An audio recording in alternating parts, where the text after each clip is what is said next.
एक लंगड़ा मच्छर नाक में घुसा, दिमाग में जाकर। कायंवर साहब आगे बताइए, उनको देखिए वहां बैठ के सो रहे हैं। यहाँ आइए आप। कहाँ घुसा? अरे बोलो जल्दी से। और कहाँ जाके चिपक गया? दिमाग में जाकर चिपक गया। नमरूद ने अतिब्बा को बुलाया, हुक्मा को बुलाया, डॉक्टर्स को बुलाया, कहा जल्दी मेरे लिए कोई दवा तजवीज करो। हकीम ने कहा कि बादशाह सलामत, पहले जान माफ करनी पड़ेगी, खून माफ करना पड़ेगा, तब मैं दवा बताऊंगा। कहा जा, मैंने तेरी जान भी माफ कर दी, तेरा खून भी माफ कर दिया। कहा बादशाह सलामत, थपथपाना पड़ेगा। क्या करना पड़ेगा? आगे से पीछे तक बोलो। कहा किस चीज से? कहा चप्पल से। किस चीज से? उस वक्त प्लास्टिक और रबर की चप्पल नहीं चलती थी। किस चीज की चलती थी? लकड़ी की। उसे क्या कहते हैं आप लोग? खड़ाओ। कहा इससे थपथपाना पड़ेगा। उसने भी सोचा कि गोल्डन चांस मिला है। कौन सा चांस? उसने भी सोचा कि यार पूरी जिंदगी थपथपाया है, कभी एनआरसी के नाम पर थपथपाया है, कभी ट्रिपल तलाक के नाम पर थपथपाया है, कभी जीएसटी के नाम पर थपथपाया है, कभी पेट्रोल के नाम पर थपथपाया है, कभी सरसों के तेल के नाम पर थपथपाया है, और कभी किसानों को थपथपाया है। अब हिजाब के नाम पर थपथपाना चाहता है। उसने भी सोचा कि आज गोल्डन चांस मिला है। अब जब खाओ को थपथपाना शुरू किया तो खाओ बोलता खड़ा खड़ा खड़ा खड़ा। इतना थपथपाया, इतना थपथपाया कि खुदा की कसम उसने तड़प तड़प कर दम तोड़ दिया। एक मच्छर ने उनका सिया पाचा किया, एक मच्छर ने इनका सिया पाचा शुरू कर दिया।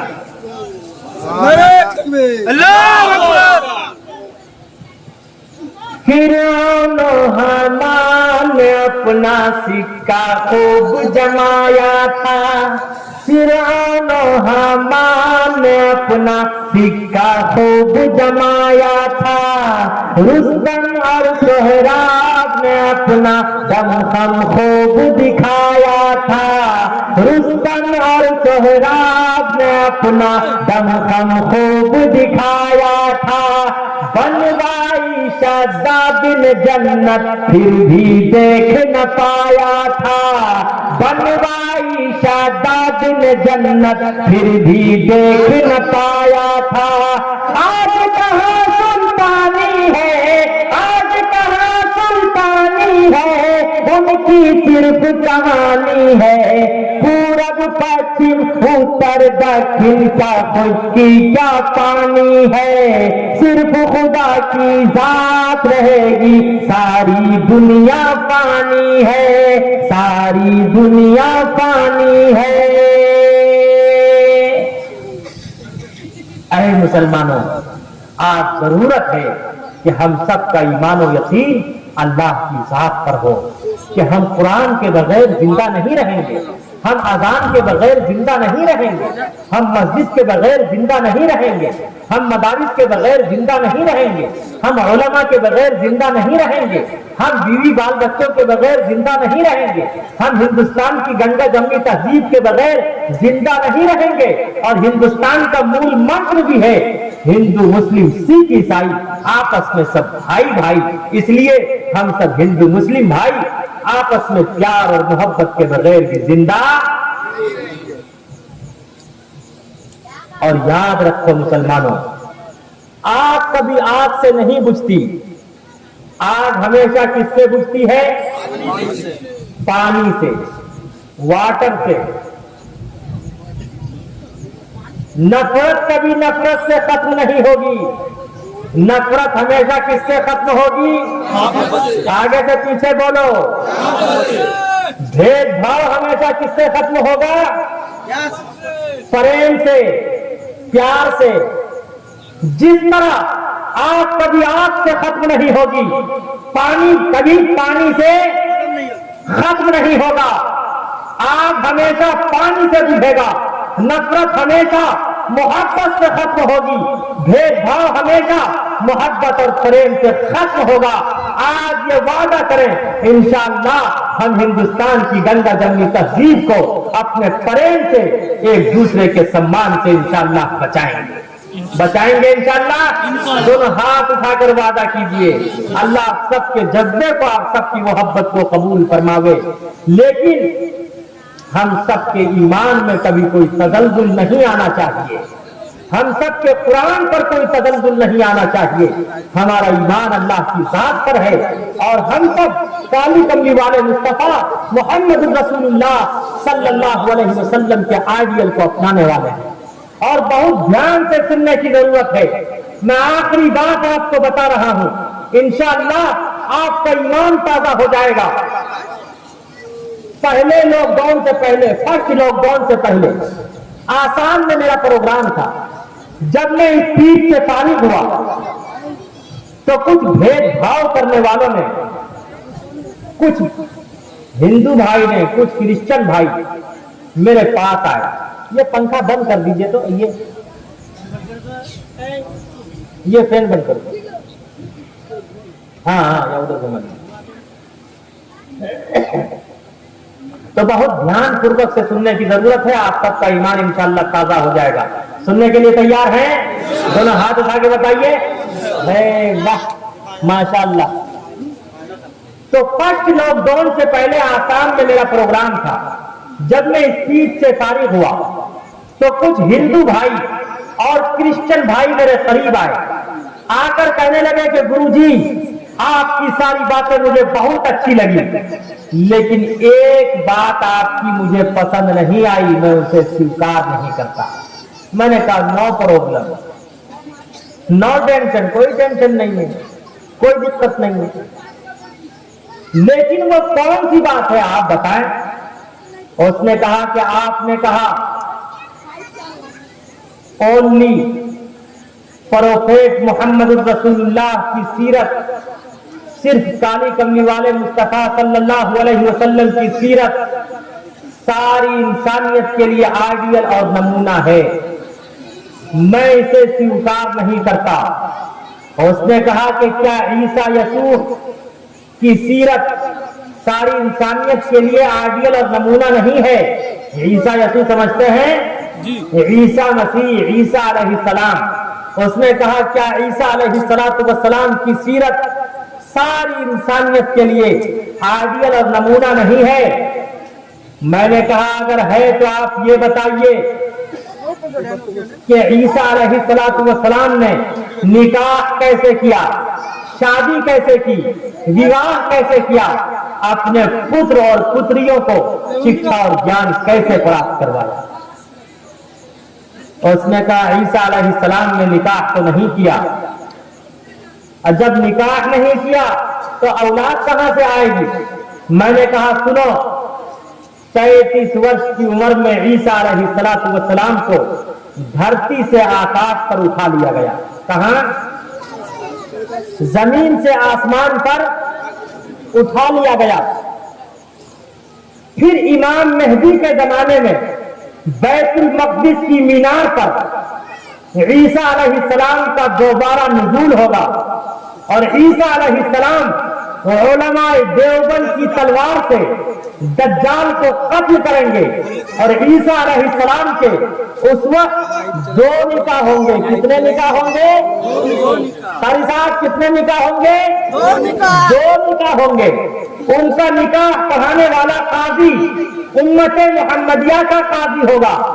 ईसा अलैहिस्सलाम के निकाह के गवाह उम्मते मुहम्मदिया के अफराद होंगे और ईसा अलैहिस्सलाम का निकाह जिस खातून से होगा वो काली कमली वाले मुस्तफा सल्लल्लाहु अलैहि वसल्लम पर ईमान लाने वाली होगी।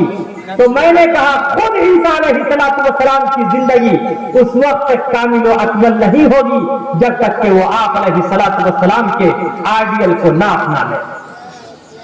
तो उसने फौरन मुझे चिढ़ाने के लिए कहा आप उस मोहम्मद की बात करते हैं, मोहम्मद ने सिर्फ शादियां ही तो की है, उसके सिवा और क्या किया? अंदाजा लगाओ मुसलमानों, अगर कोई आपसे कहे मोहम्मद ने सिर्फ शादियां ही तो की है, उसके सिवा और क्या किया है, आपको कितना गुस्सा आएगा, आप कितने जलाल में आएंगे, आप किस तरह बरहम होंगे, आप किस तरह लाल और पीले होंगे, आप कितने इमोशनल होंगे। लेकिन मैं गुस्से और जलाल में नहीं आया, वरना वो ये कहते जब इन मुल्ला से मौलवियों से जब किसी क्वेश्चन का उत्तर नहीं बनता तो ये फौरन जज्बाती हो जाते हैं, फौरन जज्बे में आ जाते हैं, फौरन इमोशनल हो जाते हैं। मैंने उनसे कहा कि सुनो, बेशक आप अलैहिस्सलाम की 12 पत्नियां थी, 11 पत्नियां और एक मारिया कुत्तिया नामी बांदी, उसे भी आजाद करके आपने उससे विवाह किया, तो कितनी हो गई? मैंने कहा बेशक आप अलैहिस्सलाम की 12 पत्नियां थी तो आप अलैहिस्सलाम का अय्यास कहते, लेकिन आओ उठाओ महाभारत और पढ़ते चले जाओ। उससे पड़वा हीरो वधुवंत दिविरदशा दिव इस्माना उत्त परिशा यज्ञियम परच्छाम्यवम सतदूतो विवोचति पूर्वयं गतं कस्तदि विभारत है तस्मिन्नंतर मलिकाचार्य समन्विता महामद एकाधिय शिष्य शाखा समन्विता प्रथमस्तारका चैवा दीति दंडमुच्यते तीति कुंडला कार्म चतुर्थार्थे चंद्रका पंचबिंदु संयुक्त ओम जयोतियत्य। मैंने कहा उठाओ महाभारत और पढ़ते चले जाओ। श्री कृष्ण जी की 16,108 पत्नियां थी, जिनमें से 9 पत्नियों का नाम खुद महाभारत में मौजूद है। पहली पत्नी का नाम राधा था, दूसरी का नाम रुक्मणी था, तीसरी का नाम सतिया भामा था, चौथी का नाम सिर्फ सतिया था, पांचवी का नाम जंबावती था, छठी का नाम भद्रा था, सातवीं का नाम मथुरावंदा था, आठवीं का नाम लक्षणा था और नवी का नाम कालंती था। अगर आप अलैहिस्सलाम की 12 पत्नियों की वजह से, 12 वाइफ की वजह से अगर आप अलैहिस्सलाम को आय्यास और रंगीला रसूल कहते हो तो बताओ तुम श्री कृष्ण जी को क्या कहोगे। लेकिन याद रखो, ये किसने कहा हम में तुम में लड़ाई होगी, ये बात तो किसी दुश्मन ने उड़ाई होगी। बेशक आप अलैहिस्सलाम की कितनी पत्नियां थी, और ये भी यजुर्वेद में इसका तस्करा साफ वजाहत के साथ है। एक ऐसा पैगंबर आएगा, एक ऐसा अंतिम महापुरुष आएगा, उसकी सवारी ऊंटनी होगी और उनकी 12 पत्नियां होंगी। दिवीर के माने 2, 10 के माने 10, 10 और 2 कितने होते हैं? 12। बेशक आप अलैहिस्सलाम की 12 पत्नियां थी। पहली पत्नी का नाम खदीजा था, दूसरी का नाम सौदा था, तीसरी का नाम आयशा था, चौथी का नाम हफ्सा था, पांचवी का नाम ज़ैनब बिन्ते खुज़ैमा था, छठी का नाम उम्मे सलमा था, सातवीं का नाम ज़ैनब बिन्ते जहश था, आठवीं का नाम जुवेरिया था, नवीं का नाम उम्मे हबीबा था, 10वीं का नाम सफिया था, 11वीं का नाम मैमूना था और 12वीं का नाम मारिया कुत्तिया था। क्या था? अरे शेख तजम्मुल साहब, आप जा कहां रहे हैं? गौर से सुन रहे हैं? यहाँ ऊपर आइए। सिर्फ पीते पिलाते ही रहेंगे, खाते खिलाते ही रहेंगे। गौर से सुनिए, इंशाअल्लाह आपका ईमान ताजा हो जाएगा। तो कितनी पत्नियां थी? 12। और ये भी हिंदू भाइयों की किताबों में बाबा अम्बेडकर ने साफ वजाहत के साथ लिखा है, हिंदुइज्म में कोई ऐसा अवतार नहीं आया जिसकी सवारी ऊंटनी हो। हिंदुइज्म में कोई ऐसा अवतार नहीं आया। हिंदुइज्म में ऊंट का गोश्त, मीट, ऊंट का मिल्क यानी दूध, दोनों खाना पीना हराम है। बल्कि हिंदुइज्म का यह अकीदा है, अगर कोई ऊंटनी पर सवार होगा वो भ्रष्ट, काफिर और अत्याचार हो जाएगा। इससे स्पष्ट और क्लियर हो गया, ऊंटनी अगर किसी की सवारी थी तो किसकी सवारी थी? अरे आगे से पीछे तक बोलो, किसकी सवारी थी? दाई हलीमा जब लेने के लिए आई थी आप अलैहिस्सलाम को, तो किस पर आई थी? ऊंटनी पर। वो ऊंटनी दुबली पतली कमजोर ऊंटनी थी, लेकिन जब आप अलैहिस्सलाम उस पर सवार हुए तो वो ऊंटनी तेज रफ्तारी से चलने लगी थी। तेजी से चलने लगी थी ना जी। दुबली पतली दाई हलीमा की ऊँटनी, दुबली पतली दाई हलीमा की ऊँटनी दिखलाने लगी फिर बिजली सी तेजी। आमना का लाल जब सवार हो गया, आमना का लाल जब सवार हो गया, जिसको मेरे मुस्तफा से प्यार हो गया, जिसको मेरे मुस्तफा से प्यार हो गया, बागे जन्नत का वो हकदार हो गया, जिसको मेरे मुस्तफा से।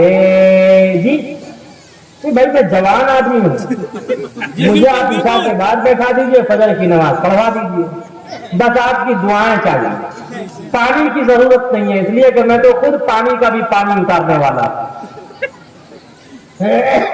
बस आप लोग, इसलिए कि 15 फरवरी से कोई तारीख मेरी आज तक खाली नहीं थी। अब जो है इंशाअल्लाह फिर रमजान है, रमजान में भी शब बेदारी होगी, इंशाअल्लाह दिन को रोजा रखा जाएगा, इंशाअल्लाह रमजान की बरकत से इंशाअल्लाह अब सारा बेड़ा पार हो जाएगा इंशाअल्लाह। और जो रोजा रखने वाले नहीं है वो तो अभी से कहते ओ हो गर्मी अभी से ही कितनी होने लगी। देखो जो रोजा रखने वाला नहीं, जिसका ईमान कमजोर है वो अभी से ही करा है, ओ हो गर्मी कितनी है कहते हैं ना। तो बहुत गौर से सुनने की जरूरत है। तो उसने मुझसे क्या कहा, मोहम्मद ने सिर्फ शादियां ही तो की है। तो जब मैंने उनसे कहा आप अलैहिस्सलातु वस्सलाम के 12 निकाह की वजह से अगर आप अलैहिस्सलातु वस्सलाम को अय्यात और रंगीला रसूल कहते तो तुम बताओ श्री कृष्णा जी को क्या कहोगे। तो उसने फिर पलट कर वार किया, कहा तो आप ये बताइए मोहम्मद साहब ने 12 विवाह क्यों किया। मोहम्मद साहब ने, गौर से सुनिएगा आपका ईमान ताजा हो जाएगा। अरे देखिए चाय वाय वाला निजाम खत्म कीजिए। है शेख कदम साहब, एक चाय वाले ने पूरे हिंदुस्तान को तबाह बर्बाद कर दिया, अब ये चाय का निजाम इस पूरे जलसे को तबाह करना चाहता है। भाई जब मैं चाय नहीं पी रहा हूँ, मैं पानी नहीं पी रहा हूँ, जब मेहमान न पिए तो मेजबान पिएगा? नहीं नहीं नहीं बिल्कुल नहीं। बोलिए, मैंने सुनने का आपसे मुलाकात होगी, ईद हो गई और उसके बाद फिर बकरीद, लेकिन ईद के मौके पर गला मिला जाता है और बकरीद के मौके पर अब आप लोग क्या करना चाहते हैं। तो इसलिए ये चाय वाय के निजाम को खत्म कीजिए। अभी चंद मिनट की बात है, फिर अंधेरी रात। बहुत गौर से सुनने की जरूरत है, आपका ईमान ताजा हो जाएगा। तो उसने मुझसे कहा आप ये बताइए मोहम्मद रसूलुल्लाह ने प्रोफेट मोहम्मद ने 12 निकाह क्यों किया। और ये फैजाने देवबंद था। उस वक्त इस क्वेश्चन का उत्तर मेरे फल पर अवतरित हुआ। ये फैजाने देवबंद था। मैंने कहा बेशक आप अलैहिस्सलातु वस्सलाम ने कितने विवाह किए, आगे से पीछे तक बोलो। मैंने कहा दुनिया का कोई भी मनुष्य किसी भी खातून से विवाह करेगा, निकाह करेगा, तो खुदा की कसम वो इन्हीं 12 खवातीन में से कोई न कोई खातून से विवाह करेगा। कोई भी वो इन्हीं खातून में से करेगा। वो या तो कुंवारी होगी, शादीशुदा होगी या मुतल्लका होगी। कितने हुए बोलिए आगे से पीछे तक, तब मैं समझूंगा कि आप समझ रहे हैं। भाई दुनिया का कोई मनुष्य किसी भी खातून से विवाह करेगा तो वो इन्हीं 12 खवातीन में से कोई न कोई खातून होगी। वो कुंवारी होगी, शादीशुदा होगी या मुतल्लका होगी। कितने हुए, आगे से पीछे तक बोलो। अमीर होगी या गरीब होगी। कितने हुए, 5। उम्र में छोटी होगी या बड़ी होगी। कितने हुए, 7। उसका ताल्लुक उसी की बिरादरी से होगा या उसकी बिरादरी से नहीं होगा। कितने हुए, 9। वो पहले से मुस्लिम होगी या नॉन मुस्लिम होगी। कितने हुए, 11। वो मेड सर्विस होगी, बांदी होगी, आजाद करने के बाद आपने उससे निकाह किया होगा। कितने हुए? बेशक आप अलैहिस्सलाम ने 12 विवाह किया, लेकिन आप अलैहिस्सलाम ने अपने 12 विवाह के जरिए सारी इंसानियत और मानवता को मोहब्बत और प्रेम का संदेश और आदेश दिया कि अगर तुम्हारा निकाह किसी ऐसी खातून से हो जो कंवारी हो, उसके साथ जीवन उसी तरह बिताना जिस तरह मैंने बिताया। अगर तुम्हारा निकाह किसी ऐसी खातून से हो जो शादीशुदा हो, उसके साथ जीवन उसी तरह बिताना जिस तरह मैंने बिताया। अगर तुम्हारा निकाह किसी ऐसी खातून से हो जो मुतल्लका हो, उसके साथ जीवन उसी तरह बिताना जिस तरह मैंने बिताया। अगर तुम्हारा निकाह किसी ऐसी खातून से हो जो अमीर हो, उसके साथ जीवन उसी तरह बिताना जिस तरह मैंने बिताया। अगर तुम्हारा निकाह किसी ऐसी खातून से हो जो गरीब हो, उसके साथ जीवन उसी तरह बिताना जिस तरह मैंने बिताया। अगर तुम्हारा निकाह किसी ऐसी खातून से हो जो उम्र में बड़ी हो, उसके साथ जीवन उसी तरह बिताना जिस तरह मैंने बिताया। अगर तुम्हारा निकाह किसी ऐसी खातून से हो जो उम्र में छोटी हो, उसके साथ जीवन उसी तरह बिताना जिस तरह मैंने बिताया। अगर तुम्हारा निकाह किसी ऐसी खातून से हो जिसका ताल्लुक तुम्हारी बिरादरी से हो, उसके साथ जीवन उसी तरह बिताना जिस तरह मैंने बिताया। अगर तुम्हारा निकाह किसी ऐसी खातून से हो जिसका कॉन्टेक्ट तुम्हारी बिरादरी से ना हो, उसके साथ जीवन उसी तरह बिताना जिस तरह मैंने बिताया। अगर तुम्हारा निकाह किसी ऐसी खातून से हो जो पहले से मुस्लिम हो, उसके साथ जीवन उसी तरह बिताना जिस तरह मैंने बिताया। अगर तुम्हारा निकाह किसी ऐसी खातून से हो जो नॉन मुस्लिम हो, उसके साथ जीवन उसी तरह बिताना जिस तरह मैंने बिताया।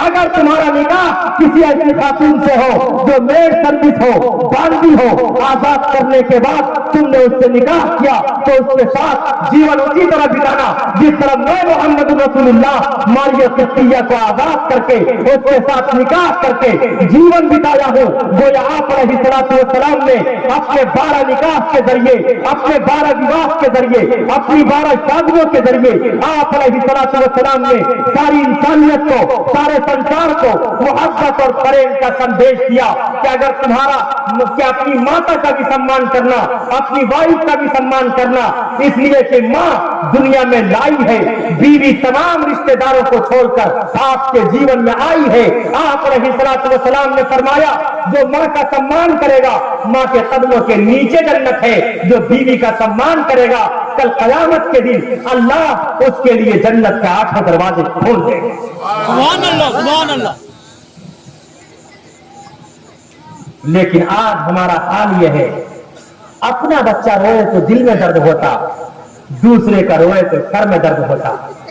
अपनी वाइफ रोए तो सर में दर्द होता, दूसरे की रोए तो दिल में दर्द होता। हाँ ईश्वर और परमात्मा, ऐसे दर्द से दर्द और एहसास ना हो तो वो अच्छा। एक वाइफ ने अपने हस्बैंड से बड़े प्रेम से कहा, माय हस्बैंड, मेरे ताजदार, मेरे शौहर और गौहर, आप ये बताइए अगर मैं मर जाऊं तो आप क्या करेंगे? देखिए कितने प्रेम से कहा। क्या कहा? क्या करें? अगर मैं मर जाऊं तो आप क्या करेंगे? शौहर ने कहा मैं पागल हो जाऊंगा। क्या कहा? कारे दूसरा निकाह तो नहीं करेंगे, दूसरी शादी तो नहीं करेंगे, कारे पागल तो कुछ भी कर सकता है। देख लिया, कम नहीं है ये नौजवान, फौरन जज्बे में आते और अपनी वाइफ को 1 2 3 कर दिया करते। याद रखो नौजवानों, बहुत ध्यान पूर्वक से सुनने की जरूरत है। आज जो 53 तलाक का रोना रो रहे हो, इसमें सिर्फ सरकार कसूरवार नहीं, हम लोग भी अपने दामन को जांच कर देखें। आपका ये नौजवान नशे में आता, अरे नशा करके अपनी वाइफ को तलाक देता और सतमे के लिए आता। मुफ्ती खालिद सैफुल्लाह साहब बोल रहे हैं, मैंने कहा कब मिलेंगे भाई, मैं तो सफर में चल रहा हूं। क्या बात है हजरत? देखिए ना, मैंने नशे में 2-3 बार बोल दिया था। कोई कहता है गुस्से में बोल दिया था। हबे उल्लू का बट्टा तो मोहब्बत में भी कोई तलाक देता है। कहा नशे में बोल दिया। मैंने कहा नशे में, कहा नशे में बोल दिया। नशे में भी कहीं तलाक होती है हजरत। मैंने उससे कहा सुनो, मेरे मुक्ति होने से पहले तुम्हारा दिल मुक्ति है, तुम अपने दिल से फतवा लो और बताओ मुसलमानों। मैंने उससे कहा अरे नशे में तूने अपनी माँ को तलाक नहीं दिया, तूने अपनी बहन को तलाक नहीं दिया, तूने अपनी खाला को तलाक नहीं दिया, तूने अपनी फूफी को तलाक नहीं दिया, तूने अपने रिश्तेदार को तलाक नहीं दिया, तूने अपनी दादी और नानी को तलाक नहीं दिया, और तूने अपनी वाइफ को ही क्यों तलाक दिया। नशे में भी जान रहा है, इतना अक्लमंद है, नशे में भी जान रहा है गोली लगेगी तो इसी को लगेगी, तलाक पड़ेगी तो इसी को पड़ेगी, इसीलिए ना अपनी वाइफ को तलाक दिया है। अरे बोलो सच्चाई है या नहीं? आपके तरफ से पता नहीं मुहर्रम खेलते या नहीं खेलते, शादियां शादी करते या नहीं करते। हमारे तरफ बाग हल्के में करते हैं, बाग हल्के में नहीं करते। एक नौजवान नशे में मदहोश, हाथ में झंडा लिए हुए, कह रहा हुस्सेन हुस्सेन हुस्सेन, कहता हुआ एक गड्ढे में गिरा, बरहना हो गया। किसी ने जाके उसकी वाइफ से कहा कि अरे तुम्हारा हस्बैंड वहां गड्ढे में पड़ा हुआ। वो बेचारी अपने पुत्र को लेकर आई, उसके सतर को ढांपा, उसके जिस्म को ढक दिया, कहा मेरे ताजदार चलिए तो सही घर चलिए, देखिए सारा जहान देख रहा।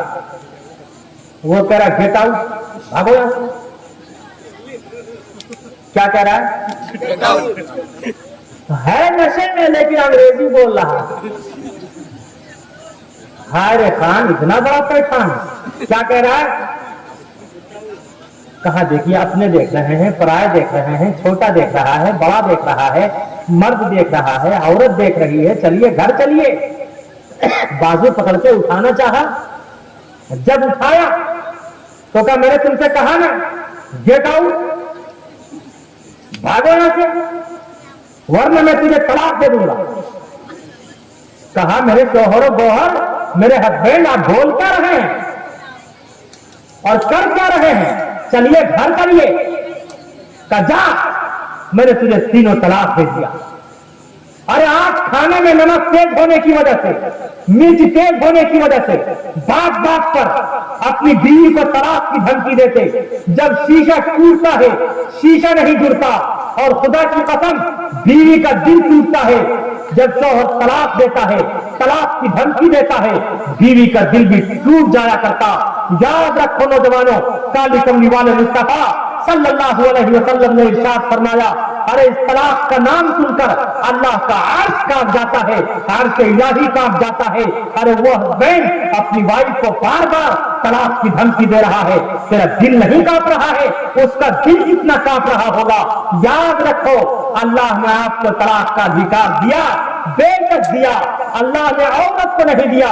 इसलिए कि अल्लाह ने मर्द को तलाक का अधिकार दिया तो कोई गुस्से में या नशे में कोई एक तलाक देता, कोई दो देता, कोई तीन देता। अगर हव्वा की बेटी को भी अल्लाह तलाक का अधिकार देता तो ये एक नहीं, दो नहीं, तीन नहीं, बल्कि ये 3,000 तलाक देकर जितने लोग बूढ़े पुराने हैं सबको रोजाना घर से बाहर कर दे। बेशक अल्लाह ने आपको दिया है अधिकार, लेकिन इसका यह मतलब नहीं कि आप फौरन जज्बाती हो जाए, फौरन जज्बे में आकर आप तीनों तलाक दे दें। अभी भी चंद नौजवानों को 3 साल की सजा, 3 लाख का जुर्माना आयद किया गया। आए नौजवानों, कर क्या रहे हो? क्या औरत तलाक देने के लिए? काली कमली वाले मुस्तफा सल्लल्लाहु अलैहि वसल्लम ने फरमाया, तुम में से सबसे बेहतर इंसान वो है जिसका अपनी वाइफ के साथ अच्छा हुस्न सलूक हो। आज हर छोटा बड़ा होना चाहता, हर बड़ा शादी करना चाहता और हर शादीशुदा तलाक देना चाहता। हाय ईश्वर परमात्मा, ये हो क्या रहा है? अपना बच्चा रोए तो दिल में दर्द होता, दूसरे का रोए तो सर में दर्द होता। ये हो क्या रहा है? अपनी वाइफ रोए तो सर में दर्द होता, दूसरे की रोए तो दिल में दर्द होता। हाँ ईश्वर और परमात्मा, ऐसे दर्द से दर्द और एहसास ना हो तो वो।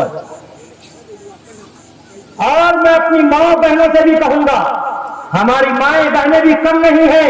हमारी माएं बहनें ये भी जज्बे में आकर कहती, अगर एक बाप का बच्चा है तो तीनों देकर दिखा।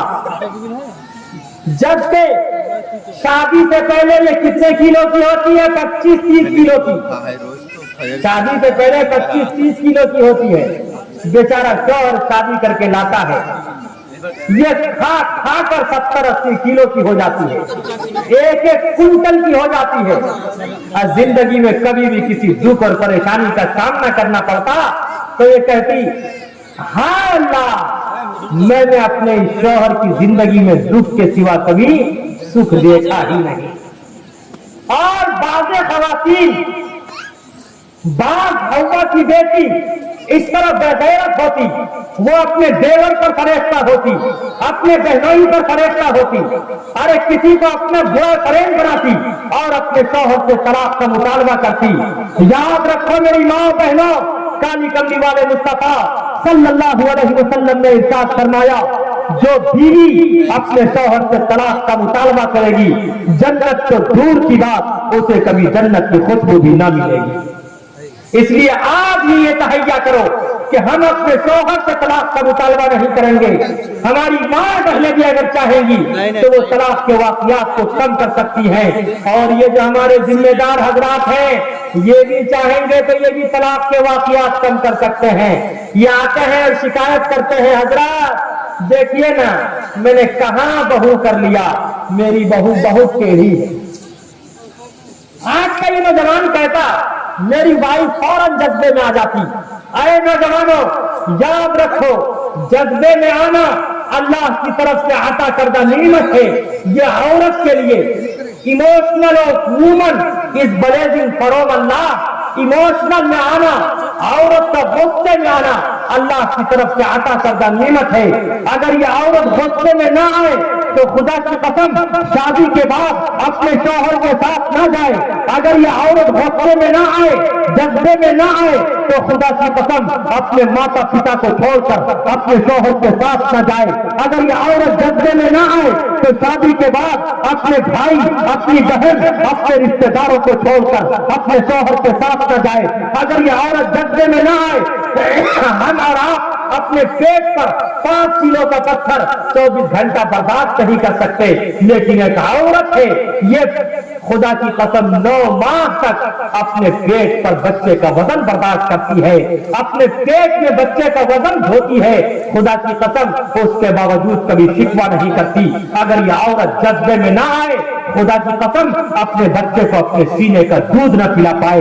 अगर ये औरत जज्बे में ना आए तो पूरी जिंदगी आप पर निछावर न करे, उसके बावजूद आप इसे तलाक की धमकी देते, आपको शर्म नहीं आती। इसलिए आप भी ये तहैया करो कि इंशाअल्लाह हम सब गुस्से और इमोशनल में आकर कभी अपनी वाइफ को ट्रिपल तलाक नहीं देंगे, कभी तलाक की धमकी नहीं देंगे, इंशाअल्लाह नहीं देंगे।